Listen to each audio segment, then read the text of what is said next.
gente, vamos lá então, dando início a mais uma aula, né? A continuidade agora. A gente vai tratar de ossos do crânio. Ontem a gente já começou, né? A gente já iniciou um pouquinho esse estudo. A gente falou que o crânio era composto por 22 ossos, sendo eles divididos em ossos do neurocrânio e ossos do víscerocrânio. Víscerocrânio, ossos que formam a face, são 14 ossos. Neurocrânio, ossos que têm a principal função de proteção do encéfalo, são 8 ossos. Então, 8 mais 14, 22 ossos que compõem o crânio, certo?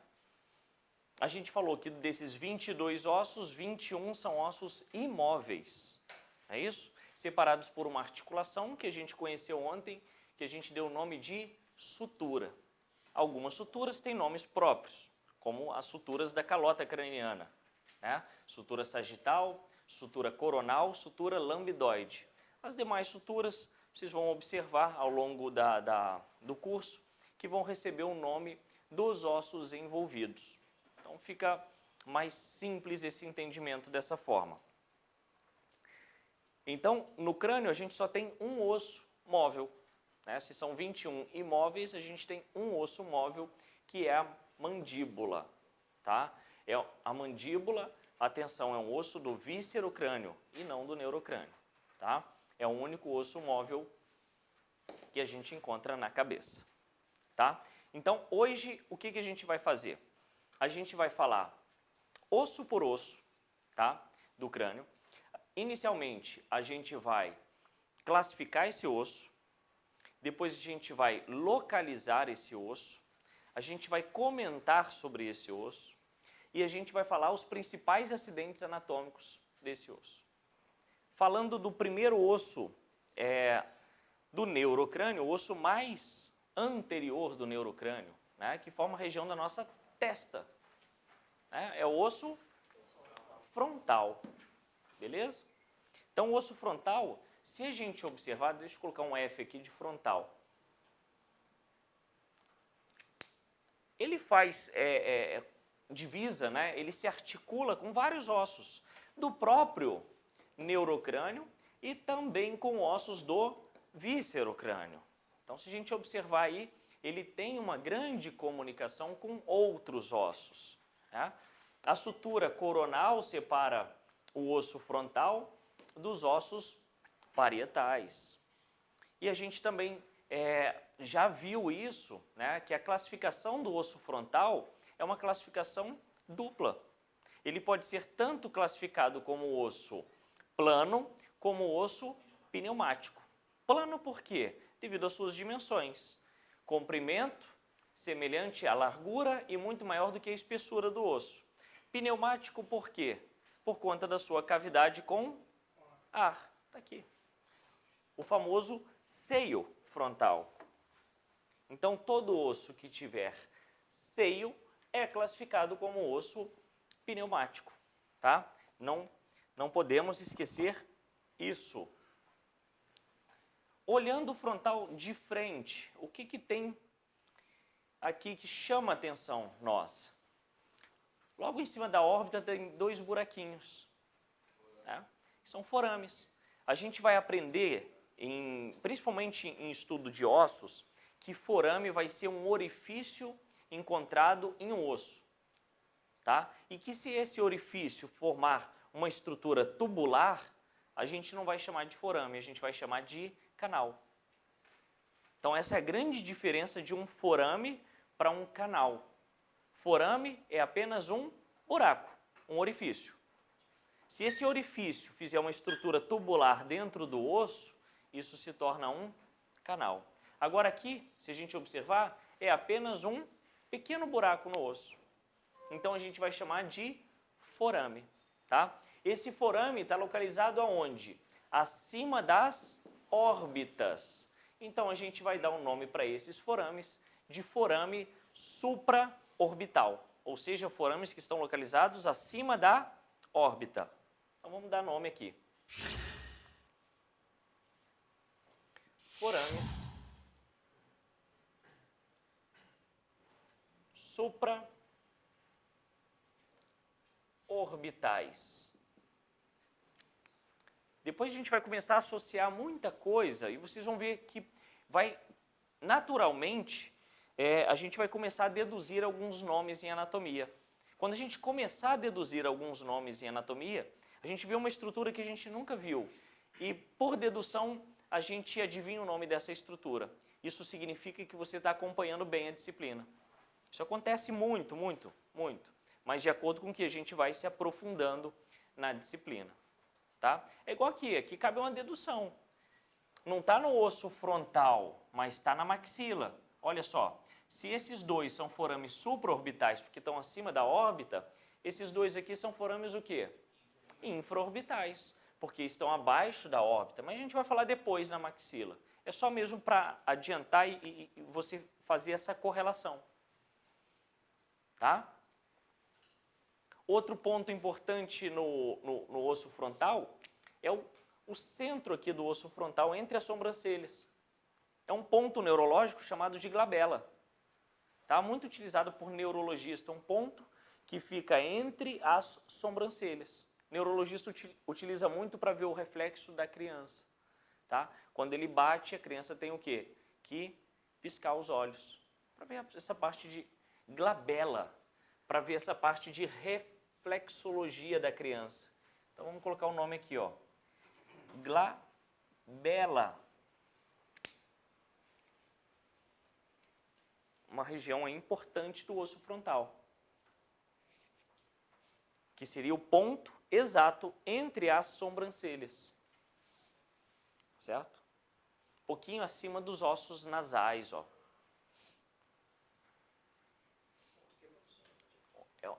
É um ponto muito utilizado em neurologia para verificar reflexos.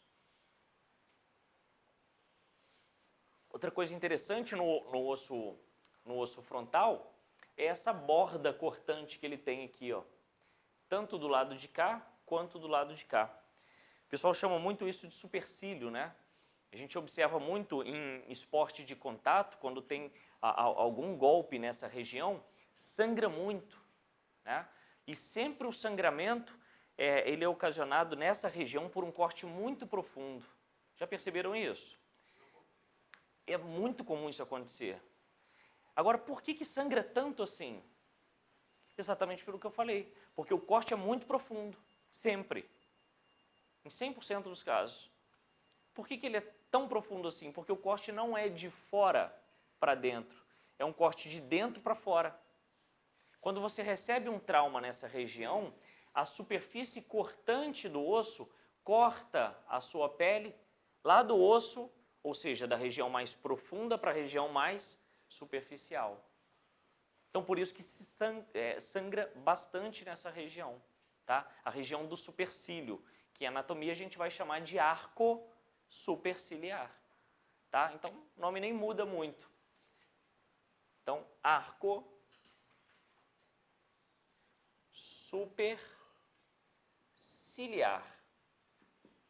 Então, eu vou ter o arco superciliar de um lado e vou ter o arco superciliar do outro lado. O seio frontal, eu consigo ver nessa imagem? Não. Eu precisaria o quê? Quebrar o osso frontal para encontrar o seio frontal. Essa região aqui é uma região oca, tá? Por muitas das vezes, por exemplo, lá em necrópsia, quando a gente está fazendo o exame, né? Então, por vezes, quando a gente faz a retirada da calota craniana, a gente faz um corte transversal dessa região do frontal com a serra. Então, a gente faz um corte aqui, ó, nessa região aqui, ó. Um corte transversal. E a gente remove a calota craniana e a gente expõe o quê? Todo o encéfalo, para análise do encéfalo. Ah, teve algum edema ali, teve algum tipo de hemorragia, um AVC, né? É muito importante fazer essa retirada para a gente verificar a causa mortis ali. E muitas das vezes a gente encontra essa causa mortis. E o curioso que sempre quando a gente faz esse corte na transversal, o que a gente consegue ver no osso frontal? O seio. Então você fez o corte aqui na transversal, logo você vai ver que aqui de baixo, né, nessa região aqui, tem essa cavidade com ar. E que tem uma variação de tamanho de pessoa para pessoa. É o que eu estava falando ontem sobre a anatomia do crânio das pessoas. A anatomia do crânio varia muito, a forma varia muito. Você vê que a nossa raça é uma só. Nós somos Homo sapiens, né? Não é isso? Mas nós temos etnias diferentes. Essas etnias diferentes caracterizam bastante a forma do nosso corpo, a cor da nossa pele, né, o formato do nosso crânio. Então, isso muda bastante, né? A gente vê que no próprio Brasil é um país tão grande e com tantas culturas diferentes, composições corporais diferentes. Então, isso muda bastante. Não existe uma regra no corpo humano. Mesmo a gente sendo da mesma raça, tem uma variação intensa e bem importante entre as pessoas. Então, fiz o corte transversal, tirei a calota craniana, ali eu consigo ver toda a cavidade craniana, inclusive o seio frontal, que é mais um acidente anatômico do osso frontal. Tá aqui, ó, fazendo um corte mediano agora, a gente chega no seio frontal.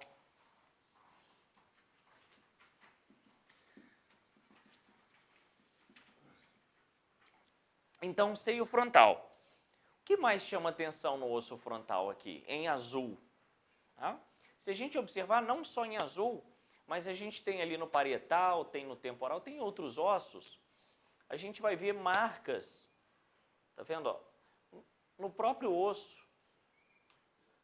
Tá vendo? Ó. Então, não só no osso frontal, mas em outros ossos também. O que seriam essas marcas? Sulcos arteriosos e venosos. Ou seja, aquela história, né, aquele dito popular que água mole em pedra dura, tanto bate até que fura, é exatamente isso. Vasos sanguíneos em contato com o osso, ao longo de toda a vida, vai deixar o quê? Marca nesse osso. Então, tudo isso aí que a gente está vendo são sulcos arteriosos e venosos, que nada mais é do que marcas deixadas no osso devido à proximidade de vasos sanguíneos com esse osso, tá? Então, artérias, veias ali em contato com o osso, deixa essa marca, tá? No osso. A outra coisa que eu até esqueci de falar, forame. Forame é um buraco, né? Um orifício no osso. Sempre em forame vai passar 3 estruturas. Ou vai passar um nervo, ou vai passar uma artéria, ou vai passar uma veia. De novo, o que passa dentro de um forame? Ou artéria, ou veia, ou nervo. Aí vai depender do forame, tá? Mas sempre vai ser essa regrinha aí. Um desses 3 aí vai passar dentro de um forame. Certo?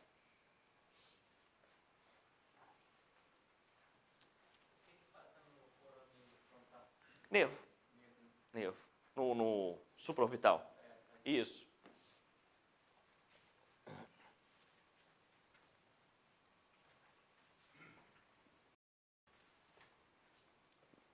Então, vamos colocando aqui. Neurocrânio, né, que é o que a gente está começando a estudar. A câmera está pegando bem aqui?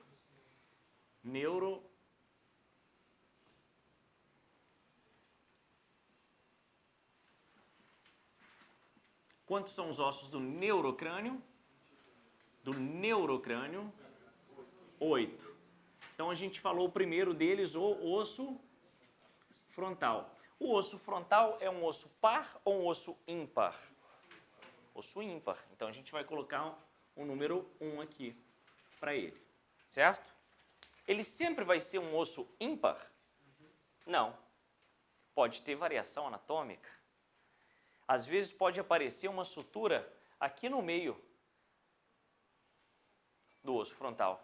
Famosa sutura metópica. Mas isso é variação anatômica, isso é inconstante, isso é raro. Ou seja, no caso de haver essa sutura no meio do osso frontal, o que vai acontecer com o osso frontal? Ele vai ficar duplicado, ele vai virar um osso par. Então, a presença da sutura metópica pode fazer com que o osso frontal vire um osso par. Mas isso é uma variação anatômica. Normalmente, qualquer livro que você abrir aí, vai falar o quê? Que o osso frontal é um osso ímpar. Então, a gente vai trabalhar como ele sendo ímpar. Então, saindo do frontal, a gente vai para os ossos parietais. Viu que eu já falei no plural. Já estou começando a acostumar vocês aí com osso par falando no plural, osso ímpar falando no singular. Então, eu tenho os ossos parietais. Então, vou colocar aqui, ó, frontal ímpar, parietais, par. Portanto, a gente já chegou a 3 ossos dos 8 que a gente vai ver no neurocrânio, certo? Os ossos parietais, como eles seriam classificados? Direito e esquerdo, mais classificação do osso. Quando a gente fala em classificação, a gente está falando que é um osso plano, ou chato, ou laminar, certo? Tem outra classificação para o parietal? Ele tem uma estrutura, uma cavidade com ar? Não, ele não tem. Tá vendo? Ele não tem uma cavidade com ar como tem esse osso aqui, que é o esfenoide, como tem o frontal. Então, o osso parietal, ou no caso os ossos parietais, são ossos classificados como ossos planos, tanto parietal direito quanto parietal esquerdo. E eles são separados por uma sutura que a gente chama de sutura sagital. Perfeito. Sutura sagital. E o que chama atenção aqui no osso parietal? Os forames. Como seria o nome desses forames? Parietais. Né? Então, a dedução como é que já está começando até a aparecer, né, para alguns termos. Você vê aqui um buraquinho do lado de cá, um buraquinho do lado de cá. Forames. Porque são 2. Né? Está localizado no parietal, forames parietais. Pronto. Também. É o que mais chama atenção aqui nos ossos parietais. Tá? E ele, disparado, é o maior osso do crânio. Então, dentre os 22, né, ossos do crânio, ele é o maior em dimensão, em tamanho. Agora a gente vai e chega um pouquinho para trás, na calota craniana, e a gente encontra o osso occipital. Occipital, já falei ele no singular. Isso já reforça que o osso occipital é um osso ímpar. Então, vamos lá. Occipital tem 2 Cs e uma letra I depois do P. Cuidado com isso aí. Então, o occipital é apenas um osso. Tá? Quando a gente vê aqui na calota craniana, a gente observa ele e fala, nossa, como que ele é pequeno, né? Mas ele é pequeno nessa visão. Se a gente colocar em outra visão, ele é o osso mais posterior, né? É o osso que forma a região da nuca. Olha só, quando a gente pega ele em outra visão, olha como ele cresce. Né? Então, olha só o tamanho, a dimensão desse osso. Ele acaba sendo bem grande também, bem importante. Tanto que o maior forame que a gente tem no crânio inteiro está localizado no osso occipital.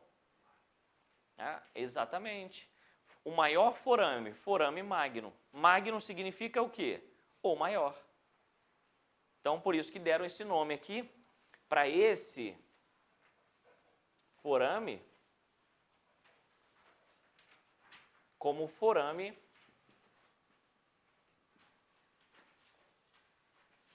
magno. que será que passa dentro do foramen magnum? Isso. É importante separar esses dois nomes. Um falou coluna, o outro falou medula, né? A coluna se articula com o osso occipital, ou seja, os ossos das vértebras. Agora, dentro do osso occipital e dentro da coluna, passa a medula. Qual medula? Espinhal, que é tecido nervoso, certo? Então, a medula espinhal vai passar aqui dentro, assim como vai passar dentro das vértebras que compõem a coluna vertebral, tá? Só que mais especificamente, a essa altura aqui na região occipital, entre o occipital e a primeira vértebra da coluna, não é nem a medula, é o bulbo que está ali. É um órgão integrante do tronco encefálico. Tanto que quando você tem uma lesão muito alta de coluna, a nível de primeira vértebra cervical, você além de ficar tetraplégico, você fica o quê? Sem condições de respirar. Você vai ter que ficar ligado a aparelhos. A função cardíaca e respiratória vai depender do funcionamento de aparelhos, porque é o bulbo que controla a função de vísceras torácicas. Já deve ter ouvido falar isso, que quanto mais alta a lesão, mais grave. Então, por exemplo, para ficar paraplégico, o que é paraplegia? Né? Plegia é ausência de movimento, para em dois segmentos, chamado de paraplegia ou diplegia. Tá? Então, se você tiver uma lesão em coluna, de medula, né, uma lesão baixa, você vai ficar paraplégico. Se você tiver uma lesão alta, você fica tetraplégico. Se essa lesão for alta a nível de primeira vértebra cervical com occipital, além de ficar tetraplégico, você vai ter que depender de aparelhos para sobreviver, para suas funções vitais continuarem. A gente tem vários exemplos, né? A gente tem vários exemplos aí. Por exemplo, aquele primeiro ator que fez o Christopher Reeve, que fez o Super-Homem, né? Ele teve uma lesão cervical alta, com lesão de bulbo. Então ele chegou a morrer, gastou toda a fortuna dele tentando, né, pesquisa com célula-tronco e tudo, e de nada adiantou. Né? A Laís é uma esportista, né, olímpica, ginasta, isso. Ela teve uma lesão alta na cervical. Ela não depende de aparelho, mas ela é tetraplégica.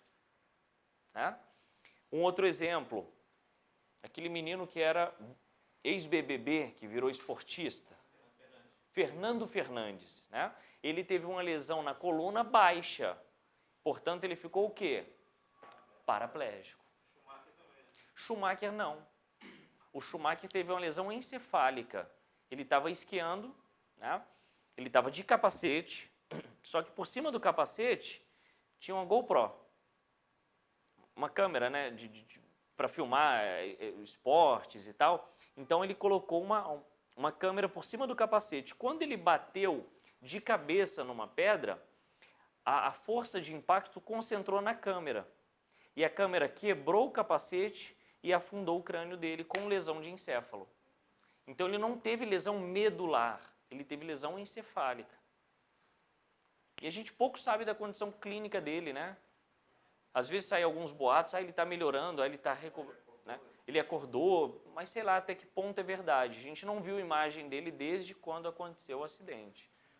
Né? Então, esses exemplos ajudam a gente a entender um pouquinho mais a anatomia, né? do crânio, da coluna vertebral, né? A importância da medula. Porque a medula encaminha informação. Se você tem uma lesão na medula, corta a medula, secciona a medula, essa informação é o quê? Perdida. Se eu faço um corte aqui no pescoço, secciono a medula aqui, a informação que ia descer para os 4 membros não vai descer. Ou seja, o indivíduo vai perder a função motora e sensitiva. Às vezes tem coisa que, se não fosse trágico, seria cômico. Né? A Laís foi uma vez no Luciano Huck. Já tinha acontecido o acidente dela e tudo, e ela tinha feito uma tatuagem dos anéis olímpicos, né, no membro inferior. E aí o Luciano Huck, né, no seu grande conhecimento anatômico, perguntou para ela se doeu quando ela fez a tatuagem, né? Aí ela, incrédula, né, olhou para ele assim, tem até esse vídeo no YouTube, depois se vocês quiserem ver. Falou, não, lógico que não doeu, né? Porque além de não movimentar, ela não sente, ela não tem a sensibilidade. Né? Então, tanto a condição motora quanto sensitiva dela foi perdida devido à lesão. Certo? Então, o occipital, importantíssimo, porque é a comunicação de encéfalo com medula espinhal. Tá? Essa comunicação de encéfalo com medula espinhal acontece exatamente pelo forame magno. Tanto que a gente vai ver que a primeira vértebra cervical, né, vértebra do pescoço, ela vai ter exatamente o encaixe com o osso occipital e a abertura, o forame que vai existir na vértebra, vai ser exatamente do mesmo tamanho do forame magno. É perfeito. A mecânica é perfeita. Quanto mais a gente vai se aprofundando no estudo do corpo humano, mais encantado a gente vai ficando. Por isso que não é chato estudar anatomia. Estudar anatomia não é chato. É interessante. Quanto mais a gente vai conhecendo, mais a gente quer aprender. Então, por exemplo, onde mais vai haver articulação, vai haver contato, né, do osso occipital com as vértebras? Aqui, ó, ao redor do forame magno. Então, vou ter uma estrutura desse lado e vou ter uma outra estrutura no mesmo formato do outro lado. Isso aqui a gente vai chamar de côndilos occipitais.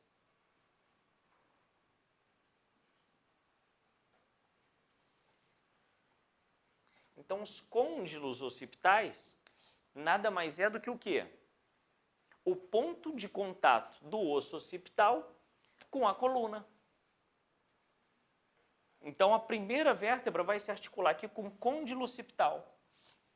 Tanto que o movimento de flexão e extensão, ó, eu movimentar minha cabeça para frente e movimentar para trás, fazer esse movimento aqui, ó, acontece exatamente entre esses dois ossos. Eu só consigo fazer esse movimento porque o meu occipital com a minha primeira vértebra cervical está ali em contato, está tudo funcional, está tudo em perfeitas condições. Tá? Então, importantíssimo, forame magno e côndilos occipitais. Outra situação, outro acidente anatômico importante, é aqui atrás, ó, que eu consigo ver muito melhor em outra imagem. Deixa eu só trocar a imagem aqui rapidinho. Ó, estou vendo aqui a mesma estrutura em outra visão.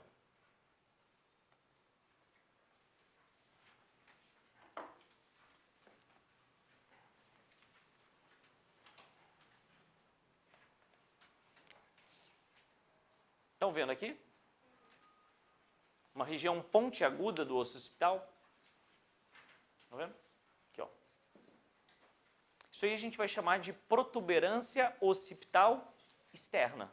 Externo por quê? Termo de posição e direção, porque está do lado de fora. Se tem o externo, vai ter o quê? O interno. Beleza? Então, sempre quando a gente utilizar esses termos de posição e direção que a gente viu lá na primeira aula,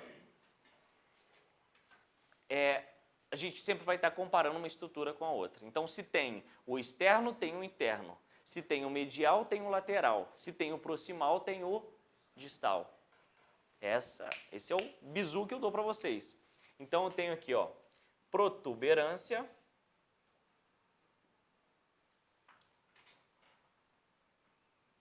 occipital, externa.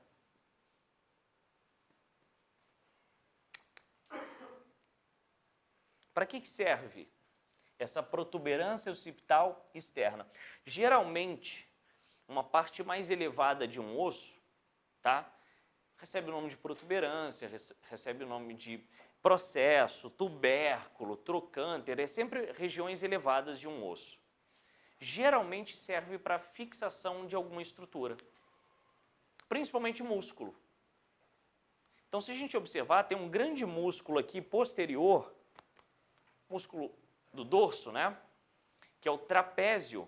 Esse músculo trapézio, ele fica aqui na região do ombro e ele desce por trás, ele sobe, né, na realidade, por trás do pescoço e se insere nessa protuberância occipital externa. Tanto que é muito interessante, quando o indivíduo é careca e forte, que tem um trapézio muito desenvolvido, o trapézio muito hipertrofiado, o que ele geralmente faz? Ele costuma tracionar o osso e, como defesa do próprio organismo, aumenta a concentração de tecido ósseo ali. E aí o que acontece com a protuberância occipital externa? Cresce um pouquinho mais. Então, ele fica bem evidente em muitos indivíduos, principalmente quando eles são muito fortes e carecas, né? Porque o cabelo tampa essa região. Quando é totalmente careca, você consegue ver essa protuberância aí numa boa, tá? Então, fixação de músculo. Então, se eu tenho a protuberância occipital externa, eu vou ter o quê?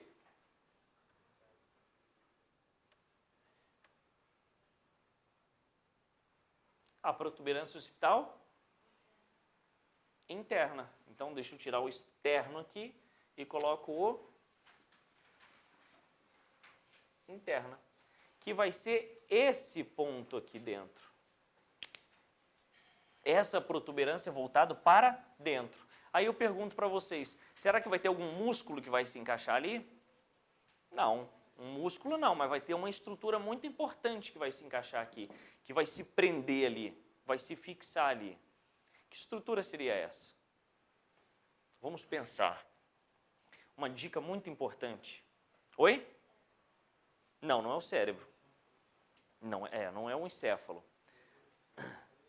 Não. Mas tem uma coisa muito importante. Toda víscera importante do nosso corpo vai ter sempre uma membrana que vai envolver essa víscera e vai proteger essa víscera. Então, de revestimento. Então, a gente vai ter, por exemplo, no coração, a gente vai ter o chamado pericárdio. O pericárdio é uma membrana que envolve e protege o coração. O pulmão tem a sua membrana, que é a pleura. O abdômen tem o peritônio, né, que envolve e protege. E o cérebro tem as meninges. Que depois a gente vai ver isso aí. Que é bem possível que caia alguma coisa relacionada à meninge.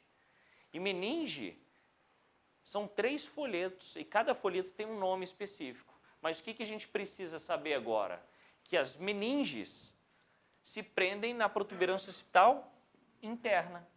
Porque a meninge está ao redor de toda a cavidade craniana, está dentro de toda a coluna vertebral, para quê? Para proteger o sistema nervoso central. Então, meninge faz o quê? Protege. Protege encéfalo, protege medula. Certo? E um dos pontos de fixação da meninge é aqui, ó, protuberância occipital interna. Vai ter um outro ponto de fixação lá na frente, que a gente vai falar depois. Mas aqui é um ótimo ponto de fixação da meninge. Protege o encéfalo. E a medula. Protege o encéfalo quando é uma meninge que está o quê? Dentro da cavidade craniana. Se a meninge estiver lá dentro da coluna, vai proteger quem? A medula. Certo? Os vasos sanguíneos que marcam aquele crânio ficam entre a meninge. Sim. E vai ter vasos sanguíneos por cima da meninge, por baixo da meninge e por dentro do cérebro. E sabe uma coisa interessante, também já adiantando algumas curiosidades, né? O sangue é extremamente tóxico para o neurônio. O neurônio é a célula cerebral. O sangue mata o neurônio. Por isso que não pode haver contato de sangue com o neurônio. Por isso que o acidente vascular encefálico, hemorrágico, ele é muito mais danoso do que o obstrutivo. Não pode haver contato de sangue com o tecido nervoso. Então, quando a gente abre aqui, tirou a calota craniana, a gente viu ali uma extensa hemorragia, pronto, está ali a causa da morte, acabou. Acabou, ou foi pelo trauma, ou foi por um AVE hemorrágico, seja lá o que for. Houve muito contato, tem muito sangue ali, tem um hematoma importante ali naquela região, ali foi a causa da morte. Não preciso nem abrir, às vezes, outras cavidades para determinar a causa da morte, já está explícito ali. Entendeu? Então, a meninge, ou as meninges, no caso, que são 3 membranas, são estruturas que envolvem e protegem cérebro e medula. Melhor, encéfalo e medula. Perfeito? Então, todo órgão importante vai ter algo que vai envolver para proteger. São as membranas protetoras desses órgãos. Não vamos esquecer disso. Então, vimos a protuberância occipital interna, a protuberância occipital externa.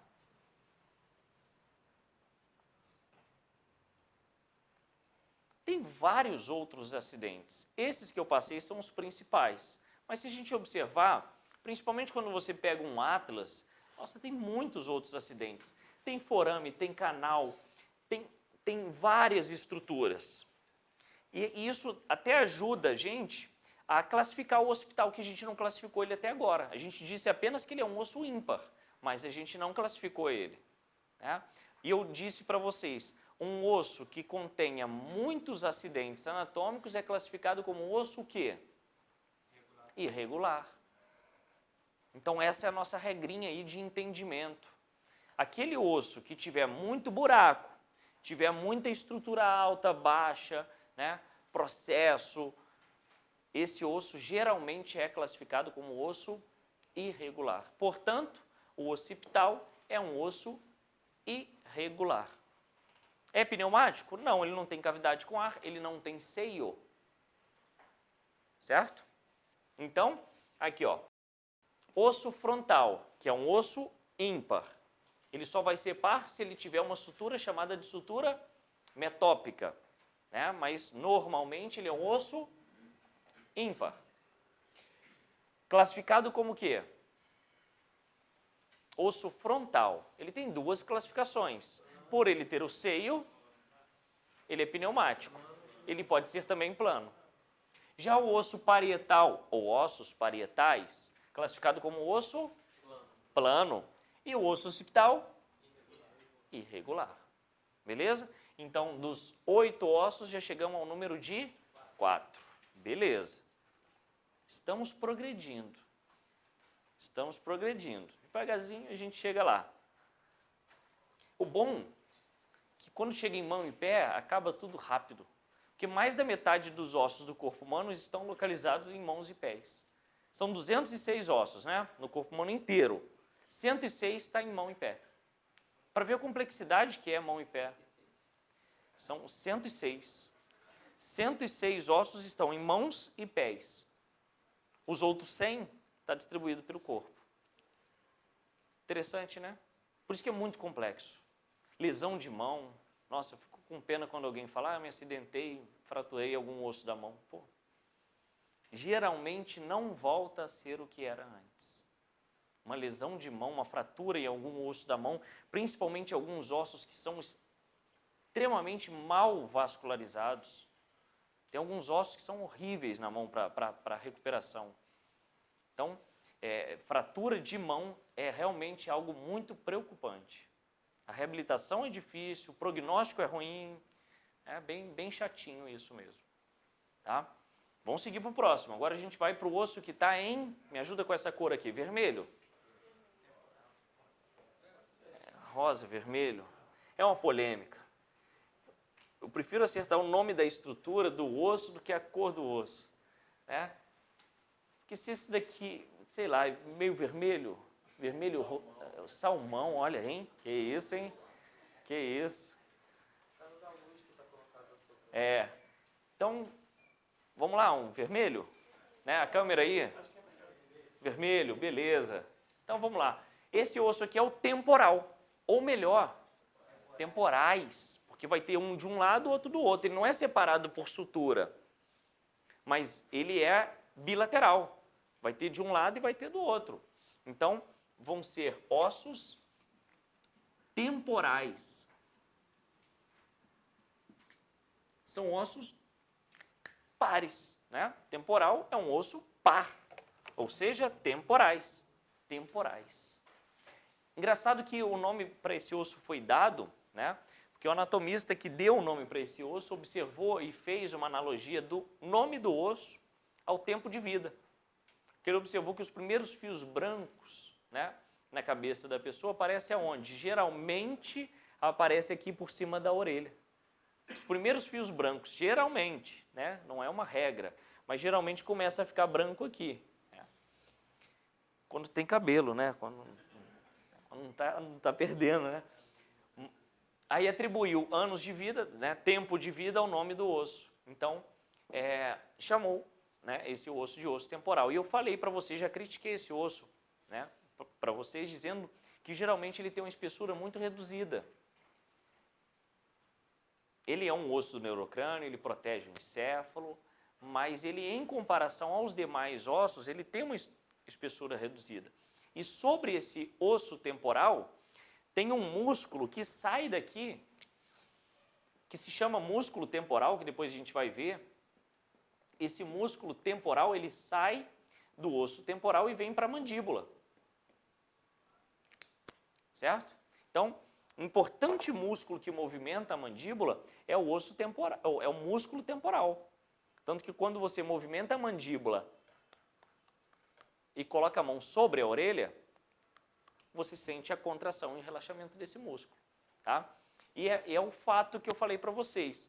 Eu rebati o couro cabeludo, acessei o osso temporal, observei o músculo e vi que ele está todo infiltrado de sangue, já é um sinal importante que existe alguma lesão naquele osso, existe uma fratura naquele osso. Que aquele sangue ali, provavelmente, ele é oriundo de onde? De dentro da cavidade craniana. Então é um indicativo, é uma regra. Abriu, rebateu o couro cabeludo, a primeira coisa que a gente faz, fatiar o músculo temporal, para ver se tem algum sangue ali dentro. Encontrou uma gota de sangue ali dentro? Pronto, pode ser um indicativo de fratura de osso temporal. Essa estrutura aqui que a gente vai chamar de processo mastoide. Aqui, ó, processo mastoide. O anatomista dizia que essa estrutura parecia uma mama de mulher, em forma de mama, mastoide. Tadinho, ele estava na carência, né? Muito tempo sem ver alguma coisa, né? Tem um outro processo ali, um pouquinho para frente, em forma de estilete, chamado de processo estiloide. Então tem um processo mastoide aqui, processo estiloide ali na frente. Processo mastoide, processo estiloide. Serve para fixação de músculo também, tá? O principal músculo do pescoço é esternocleidomastoide. Depois vocês vão aprender o nome desse músculo. O músculo do pescoço se insere nesse processo mastoide aqui. O principal músculo que faz rotação da cabeça, flexão da cabeça, se fixa aqui.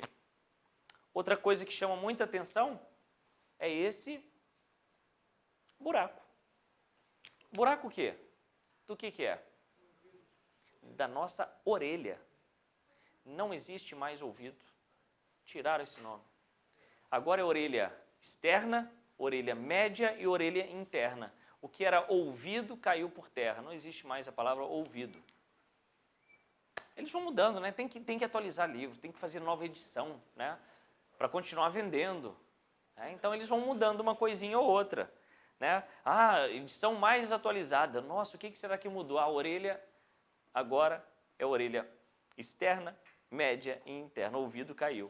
Então, é igual o nome de pessoas para qualquer estrutura anatômica. Não existe mais também. Trompa de Falópio, de Eustáquio, Aquiles. Essas estruturas que tinham nome de pessoa, não tem mais nome de pessoa. Mudaram os nomes tudo de novo. Tem que aprender de novo. Né?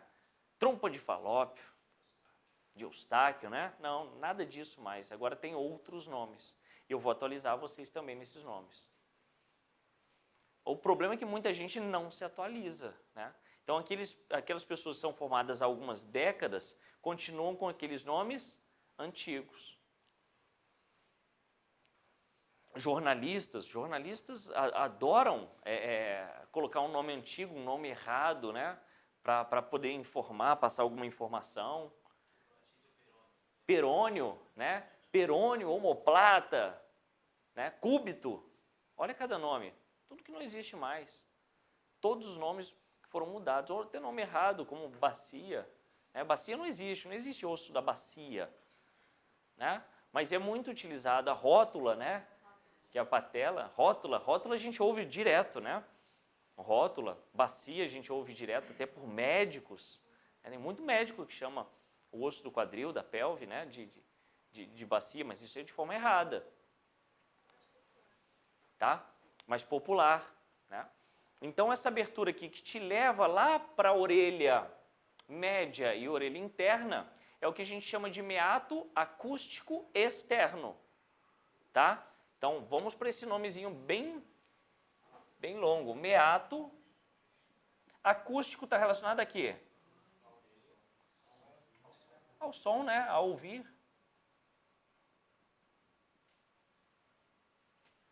As ondas sonoras, né, entram ali, são processadas ali, existem nervos ali dentro que captam, assimilam aquele som e você consegue ouvir. Tá? Tanto que o som entra pelo meato acústico externo, vai lá para dentro, e aí tem essa comunicação com o meato acústico o quê? Interno.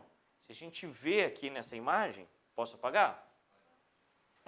Se a gente vê nessa imagem, ó, lá no osso temporal, tem um buraquinho lá? Tem? Tem, né? Então, olha aqui, ó, meato acústico interno. É por esse meato acústico interno que vai entrar um nervo que vai lá para dentro para captar esse som, processar esse som e você conseguir ouvir. Depois a gente vai falar até o nome desse nervo, lá para frente em sistema nervoso. E lá dentro tem aqueles ossinhos lá, né, os ossículos da orelha. Já ouviram falar nesses ossículos? 3. Qual o nome deles? Martelo, estribo e bigorna. São os 3 ossículos encontrados ali na orelha. Tá? Então, vamos lá. Martelo, bigorna e estribo. O estribo é o menor dos ossos do corpo humano. Tá? Mas aí que tá, engraçado, né? São quantos esses ossos? 6, né? 3 de um lado, 3 do outro. Eles não se enquadram nos ossos do crânio, porque eles não pertencem nem ao víscero-crânio e nem ao neurocrânio. Então, eles estão localizados na cabeça? Estão, mas eles são classificados de outra forma. Então, ossículos da orelha, martelo, bigorna e estribo. Estão ali localizados entre o meato acústico externo e o meato acústico interno. Conta para os 206, mas não conta como osso do crânio. Aí que tá, também depende do autor. Vai ter livro que você vai pegar e vai falar que conta. Não.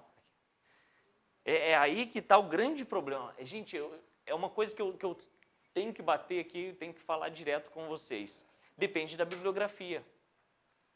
Vai ter bibliografia, você vai pegar livro que até livro que eu indiquei, que vai falar que os ossos do crânio são 29. Eu estou falando para vocês 22. Mas tem autor de bons livros que vai colocar os ossículos da orelha como integrantes do crânio. Ou seja, 22 mais 6 dá quanto? 28. Ainda coloca o osso ióide no meio, como osso do crânio. E aí vai para 29. Então, o que vale? 29 ou 22? Depende, por isso que eu estou falando as duas formas para vocês. Vai ter livro que vai falar que é 29, vai ter livro que vai falar que é 22. Eu prefiro 22. Certo? Porque aí eu estou separando em neurocrânio, víscerocrânio e ossículos da orelha. Pronto. Estou fazendo a minha divisão. Beleza? Que mais? No osso temporal. Tem aqui os sulcos arteriosos e venosos, claro, tem. Exatamente, claro. Ele é um osso irregular. Olha a quantidade de acidente anatômico dele. Não tem cavidade com ar, outro osso irregular, perfeito.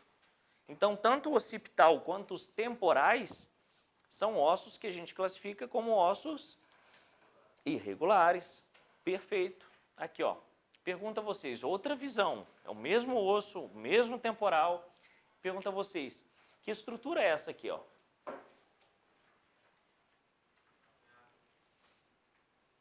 Tá vendo?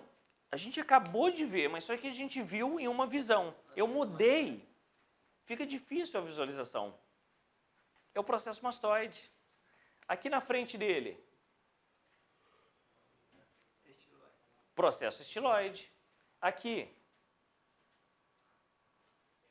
meato acústico externo. Consigo ver o meato acústico interno aqui? Não. Eu só conseguiria ver ele o quê? Internamente. Então para ver o meato acústico interno, eu tenho que olhar a base do crânio. Sim, aí eu tenho que olhar nessa visão. Opa, olha quem apareceu aqui. Meato acústico interno. Viu como é que é importante? Pegar, folhear o osso, o crânio, em todas as visões possíveis. Só uma deixa aqui.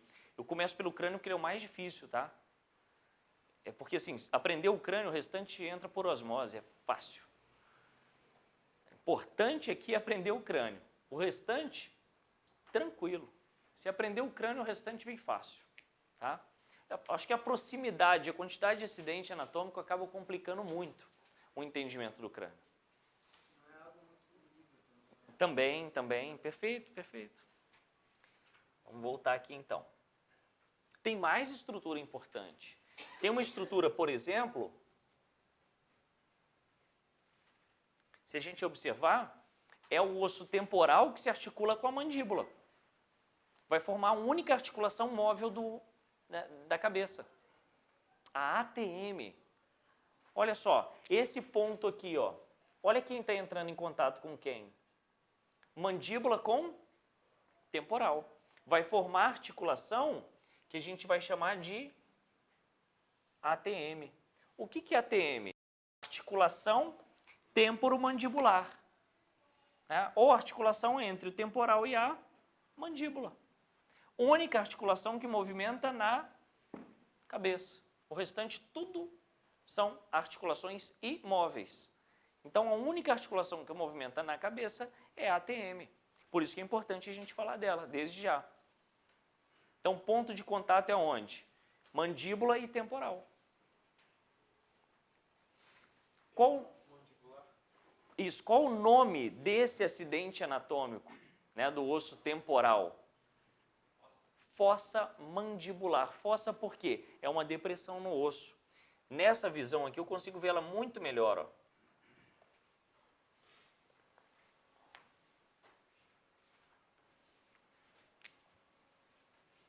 Aqui, ó. Essa região aqui, ó. A gente vai chamar ela de fossa mandibular. E outra coisa, em anatomia, às vezes o nome do acidente anatômico acaba confundindo você se você for muito afoito. Qual pergunta, por exemplo, a fossa mandibular está localizada em qual osso do corpo humano? Alternativa A, mandíbula. Pronto, já marquei. Não é isso? A fossa mandibular está na mandíbula? Está te induzindo ao erro, não está? Por isso que você tem que ser muito atento na hora de ler e responder. Se você for muito afoito, você acaba marcando errado. Então a fossa mandibular não está na mandíbula. A fossa mandibular está no osso temporal. A fossa mandibular recebe a mandíbula, faz o contato, articula com a mandíbula. É o ponto que vai fazer a única articulação móvel da cabeça, que é a ATM. Então tem alguns pontos que são importantes a gente falar. Outra coisa no osso temporal aqui, para a gente dar uma pausazinha. Eu tenho duas estruturas aqui, ó. Já vou adiantar para vocês. Uma estrutura onde passa vasos sanguíneos. Uma dessas estruturas vai passar uma veia, a outra estrutura vai passar uma artéria. Já pergunto a vocês, o que geralmente é maior no nosso corpo? A veia ou a artéria e por quê? A artéria é maior?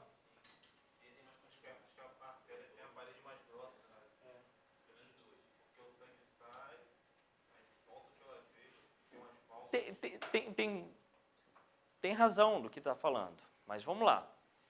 A artéria é mais calibrosa, então. Você está errado. Você está errado. Quem geralmente é mais calibrosa é a veia. Para compensar algo muito importante, que o sangue na artéria, ele passa porque a artéria se contrai. A artéria pulsa. Quando a gente quer verificar a frequência cardíaca, eu tenho que colocar a mão sobre uma artéria. O sangue passa muito mais rápido no interior de uma artéria do que numa veia. Tanto que quando eu tenho uma lesão arterial, cortei a artéria aqui. O sangue vai aonde? Vai lá no teto. Cortei uma veia. O sangue vai simplesmente escorrer, porque o sangue ele passa dentro da veia de forma bem lenta. Dentro da veia tem válvulas que abrem e fecham para o sangue poder passar a circular. Isso. Na artéria não, a artéria contrai, a artéria pulsa para o sangue. Mas aí o que acontece? O sangue tem que ficar a mesma quantidade de tempo que fica na artéria, tem que ficar na veia. E aí o que acontece? A veia acaba tendo em maior quantidade, ou seja, a maior quantidade de vasos que a gente tem no nosso corpo são veias. E a veia tem que ser mais calibrosa. Porque o sangue está passando na artéria de forma muito rápida. E na veia de forma muito lentificada. Então eu pego aqui, por exemplo, dando essa definição para vocês. Aqui vai passar uma veia ou uma artéria? Veia. Aqui vai passar o quê? Uma artéria. Pronto. Então eu tenho aqui, por exemplo, esses dois vasos que são vasos importantes do pescoço. A artéria carótida e a veia jugular. Pronto, passam ali, naquela estrutura. Ou seja, aqui vai passar quem? Carótida. E aqui vai passar jugular. Jugular é veia, carótida é artéria. Então, aqui vai ser o canal carotídeo e aqui vai ser o forame jugular, onde passa uma importante artéria e onde passa uma importante veia. Tudo no osso temporal. Olha a quantidade de acidente anatômico que tem o temporal.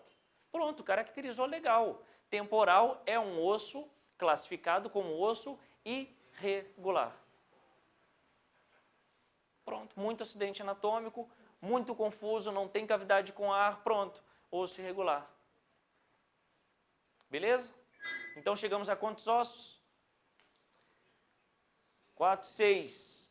Faltam ou um par ou dois ímpares, né? Na realidade vão faltar dois ossos ímpares. O esfenoide e o etimoide. Esfenoide e etimoide. Certo? Que são ossos ímpares. São ossos ímpares, apesar do nome parecido, né? São ossos do neurocrânio em localizações bem diferentes, tá? Bem diferentes. Então, chegamos ao total de 8 ossos, perfeito? Então, a gente pode dizer que a gente vai ter quantos ossos ímpares no neurocrânio? 1, 2, 3, 4. 4 ossos ímpares e 2 ossos pares. Quais são os ossos pares? Parietal, temporal. Quais são os ossos ímpares? Frontal, occipital, esfenoide e etimoide. Totalizando os 8 ossos do neurocrânio. Certo? Então, vamos seguir aqui para o osso esfenoide, que é o osso que está em amarelo, que a gente já sabe que ele é um osso ímpar e já sabe também que ele é um osso pneumático, que é o amarelo, né? Ele é um osso pneumático, então ele tem aqui já o seu primeiro acidente anatômico, que é o seio do esfenoide, ou seio esfenoidal, tanto faz, tá? Então, o primeiro acidente anatômico dele é o seio do esfenoide. Está aqui. Seio do esfenoide, que é essa cavidade com ar que caracteriza o osso esfenoide, sendo um osso pneumático.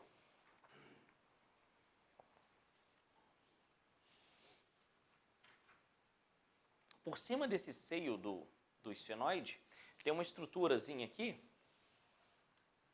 ó, que parece até uma sela de cavalo, né?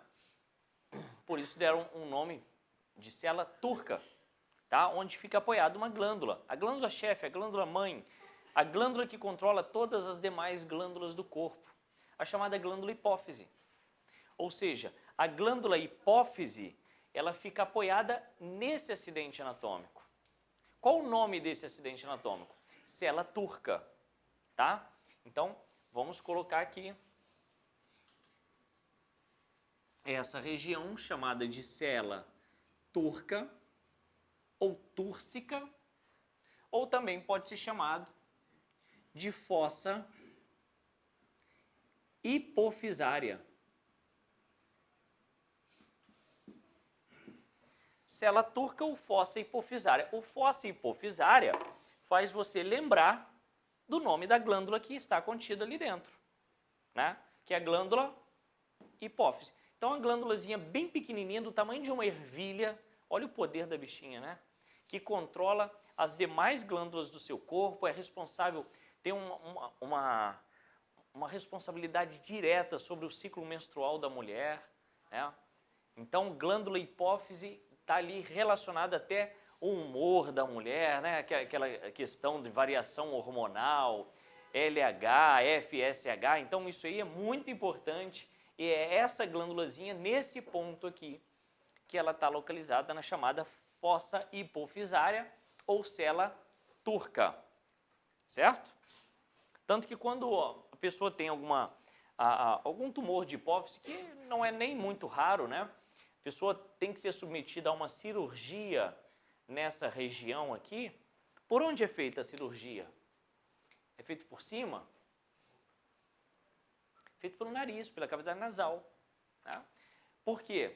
Você vai entrar no espaço aqui compreendido entre essas lâminas, vai ter que perfurar um osso, que é um osso oco, né? Que é um osso esfenoide, e você vai chegar até a glândula. Agora, por cima seria impossível, né? Porque eu tenho todo um tecido cerebral, né? Todo o encéfalo aqui por cima. Eu não conseguiria o acesso superior. O acesso, então, é pela cavidade nasal. Nem deixa cicatriz nem nada. Então, quem faz alguma cirurgia aí em tumor de glândula hipófise, faz essa cirurgia por um acesso via nasal. Tá? Então, a glândula hipófise ela está apoiada sobre o osso esfenoide, mais especificamente na cela turca ou túrcica ou chamada fossa hipofisária. Certo? Olhando o esfenoide por cima,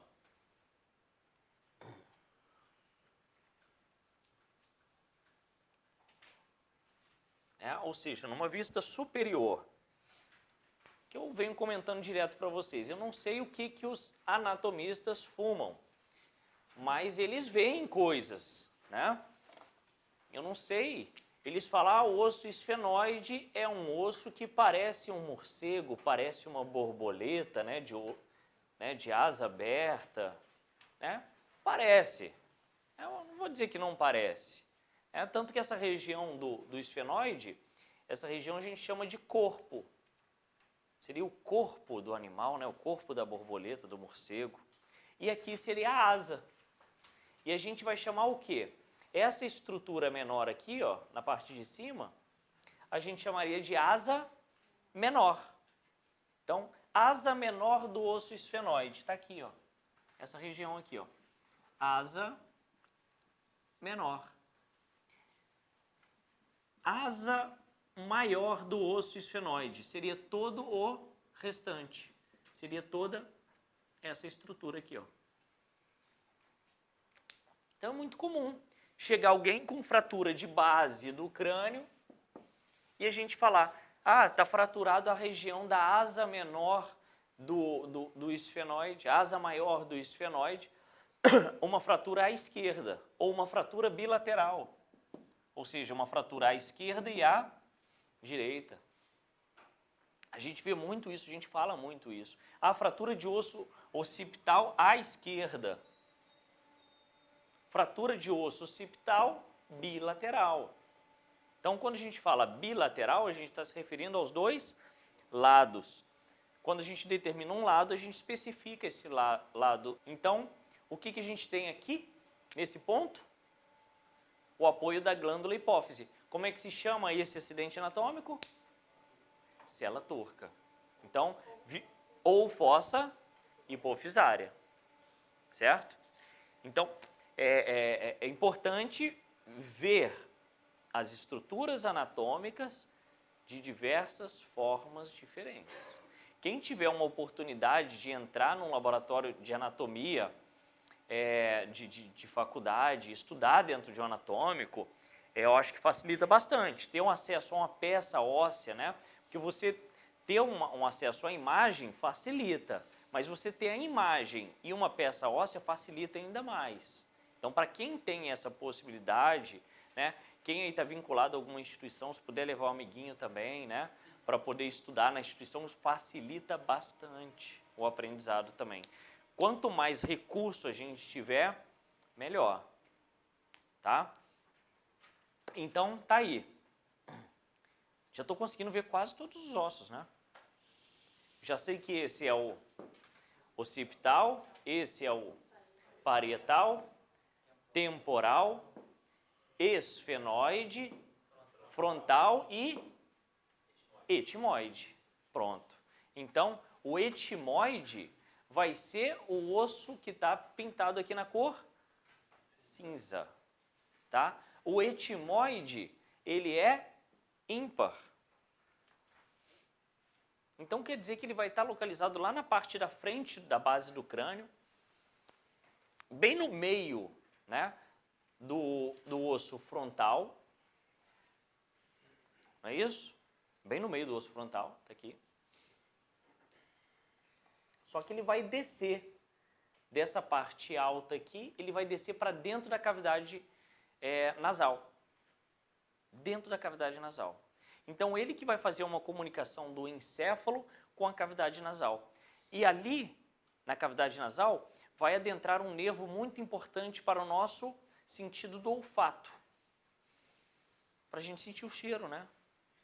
E são por esses buraquinhos aqui que vão passar raízes desse nervo. Tá vendo? Ó? Tá vendo vários buraquinhos aqui? Esses buraquinhos aqui é o que a gente chama de forames, buraco, né? Ou fatórios. Ou seja, buracos por onde passa raiz do nervo olfatório, que é responsável pelo nosso sentido do olfato. Né? Os amiguinhos que usam pó branco, né, destrói essa terminação nervosa. A pessoa perde o sentido do olfato. Né? Destrói tudo, destrói a própria cavidade nasal. Terrível, terrível, terrível isso. E a gente vê muitas mortes no IML causadas por overdose. Overdose por cocaína, é muito importante, muito comum. Overdose por loló, muito. Eu não sabia disso, só fiquei sabendo disso depois que eu entrei. Não sabia que matava assim, não. Mata mesmo, mata mesmo. Nossa. E geralmente chega com muito trauma mesmo, realmente chega com muito trauma. Verdade, então é muito comum. Overdose por cocaína e loló é uma coisa absurda. Não. Cigarro mata muito também, né? Não para justificar uma ida para o ML, né? Que é o que a gente comentou, né? Para o ML só vai morte lenta ou suspeita. Esse é o cadáver que a gente recebe lá. Então, homicídio, acidente, suicídio ou morte suspeita. Então, forames olfatórios está contido aonde? No osso etimoide, viu que a gente mudou. Tem uma quantidade certa de forame? Não, depende, variação de pessoa para pessoa, tá? São vários buraquinhos aqui, tá? Que conectam a base do crânio à cavidade nasal. A cavidade nasal. Tá? Então, vocês viram aqui, ó, corpo, fossa hipofisária, asa menor, asa maior, está contido no osso esfenoide. Agora a gente já começou a falar do osso etimoide. Deixa eu virar um pouquinho aqui, colocar o crânio de frente. Eu consigo ver o etimoide no crânio de frente? Consigo. Porque ele está descendo pela cavidade nasal. Então, esse cinza aqui, ó, descendo aqui pela cavidade nasal, ó, pela abertura piriforme, é o etimoide. E dentro da cavidade nasal, eu pergunto para vocês, será que vai ter algum osso pneumático ali dentro da cavidade nasal? Pneumático, cavidade nasal, nasal, ar, né? Lógico, o osso esfenoide, o osso etimoide, ele é todo pneumático. Então, tanto o esfenoide quanto o etimoide são exemplos de ossos pneumáticos. Lembra que eu falei? Dor da sinusite, quadro clínico, dói aonde? Aqui, aqui, aqui, aqui. Todos esses são ossos pneumáticos. Pronto, essa é a dica que eu dou aí para vocês. Agora uma outra visão. Consigo ver o etimoide? Sim, consigo. Já começo a ver ele com outros olhos. Porque ele parecia ser muito pequeno, ele começou a crescer agora. Algo que chamou atenção aqui é isso aqui, ó.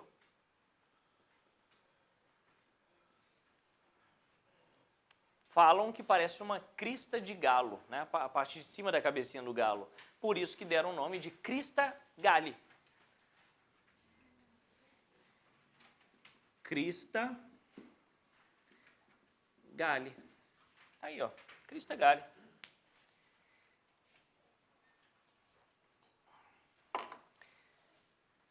Lembra que eu falei das meninges? Que a meninge se prende aqui atrás? Ela tem que se prender lá na frente também. Aonde que ela se prende? Na crista galli. Então a meninge ela fica presa aqui atrás. Como é que se chama isso? Protuberância occipital interna. Então a meninge está presa aqui atrás e ela está bem fixada, está bem presa aonde? Aqui na frente. Tá? Então para a gente ver o crânio desse jeito aqui, ó. Nessa imagem, tem que tirar a meninge. Para ver o crânio aqui, ó, desse jeito aqui, ó, eu tenho que tirar a meninge. Isso, aqui, ó, tá vendo isso, ó? Crista galli. Ao lado da crista galli eu tenho os forames olfatórios. Então a crista galli está no meio. Aqui, ó, bem central. Posso falar que a crista galli é um acidente anatômico mediano? Posso. Qual outro acidente anatômico mediano que eu tenho aqui? Fala para mim. Cela turca, mediano. Outro. Forame magno também. Fala outro acidente anatômico mediano aí. Protuberância occipital interna, a externa. Isso aí. Tudo que tiver nessa reta aqui são estruturas medianas. Perfeito? Então vamos seguir. Etimoide ainda tem mais coisa.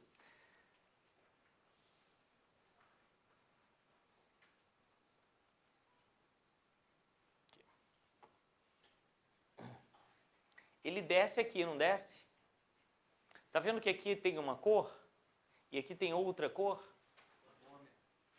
Porque aqui é a união do etimoide com um outro osso. Isso, com o vômer, isso. Só que vômer, a gente nem falou dele ainda. O vômer vai ser do víscero-crânio. Ou seja, uma união de um osso do neurocrânio com um osso do víscero-crânio vai formar uma estrutura que vai separar a minha abertura piriforme em duas. Como é que se chama isso aqui? Septo nasal. Pode ser uma questão para cair na prova? Eu acho que seria uma questão super interessante. Porque se a gente vê aqui, ó, vamos ver o tamanho do osso etimoide. Olha o osso etimoide aqui, ó.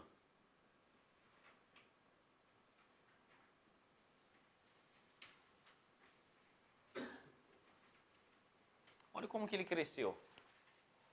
Então, o osso etimoide é tudo isso. Só que ele entra em contato com o osso que está em rosa. Agora é rosa, né? Esse osso que está em rosa aqui é um osso ímpar do víscero crânio. Não, o etimoide é pneumático. Pneumático, porque tem cavidade com ar. Isso, isso. Então, a união desses dois ossos aqui, ó, etimoide e vômer, formou o quê? O que a gente chama de septo nasal. Septo nasal. A união de um osso ímpar do neurocrânio com um outro osso ímpar do víscero crânio. Ou seja, dois ossos que se encontram viram uma placa só, uma lâmina só, tá? Que divide minha abertura piriforme em duas. Narina direita e narina esquerda. Tanto que quando a gente tem desvio de septo, acaba sendo muito chato, né? Acaba atrapalhando bastante o desvio de septo. Por quê? Porque se eu tenho uma lâmina tendendo para um lado, para o lado que ela ficar virada, essa abertura vai ficar menor. O ar vai entrar com mais resistência, você vai respirar com mais dificuldade. Até motivo de ronco à noite, por vezes, é o quê? Um desvio de septo. Uma dificuldade respiratória é ocasionada também por desvio de septo. Tem como corrigir desvio de septo? Tem, cirurgia. Só que você pode ter um desvio de septo ósseo ou pode ter um desvio de septo cartilaginoso. Porque a maior parte do nosso nariz é o quê? Cartilagem. A maior parte do nosso nariz é cartilagem. Nosso nariz externo é tudo formado por cartilagem. Só a parte de cima, né, que é o osso nasal. E é muito mais fácil você ter um desvio de septo cartilaginoso do que ósseo. E é muito mais fácil corrigir o cartilaginoso. Certo? Então, se perguntarem na prova quais ossos formam o septo nasal, vômer e etimoide. O encontro deles se dá dentro da abertura piriforme, nessa visão anterior.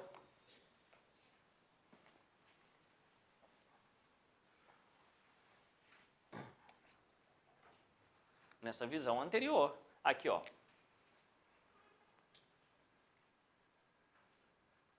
Que osso é esse? Etimoide. Como é que se chama essa região do etimoide? Lâmina perpendicular. Então, especificamente olhando aqui para frente, se caso perguntarem, essa lâmina que desce ali é chamada de lâmina perpendicular. Lâmina perpendicular de quem? Do osso etimoide. Que entra em contato com quem? Com o vômer, que está logo abaixo. Vou colocar até de outra cor aqui, ó. Aí, preto e vermelho em homenagem ao Flamengo. Então, não, é verdade, o jogo hoje é Flamengo, é tudo vermelho e preto. Tá? Então, tem aqui o septo nasal, que é o encontro da lâmina perpendicular do osso etimoide com o vômer. A lâmina vai ser A lâmina é essa estrutura que desce aqui, ó, toda, até aqui. Aqui, no finalzinho, é o vômer. Porque se você observar naquela outra imagem, olha como é que é importante a gente olhar. Olha o pedacinho do vômer que fica exposto na parte da frente. Mas ele é tão pequenininho assim? Não. Olha só como é que ele vai crescendo, crescendo, crescendo. Olha se eu vejo o crânio em outra visão. Olha isso. Dá para ver o vômer aí? Dá. Aí ele aqui. Tá no meio do esfenoide ali, ó. Tá aqui, ó. E aí ele vai lá para dentro, tanto que aqui são as aberturas da cavidade nasal. Aqui, ó.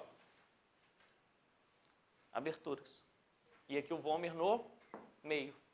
Eu não consigo ver o etimoide aqui nessa visão, porque o etimoide está um pouquinho mais para cima, né? Mas o vômer eu consigo, o esfenoide eu consigo.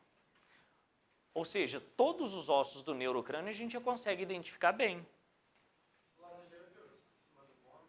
Aqui é um osso do víscero-crânio. Um não, né? Dois, né? Porque... Não. Céu da boca, ó. Região do palato. Então é o osso palatino do víscero-crânio. Ou seja, neurocrânio, tranquilo, né? Não é nem tão assustador assim. Dá para... Tá estudando, né? Até eu, né? Estudando, qualquer um aprende. É importante pegar a matéria para estudar.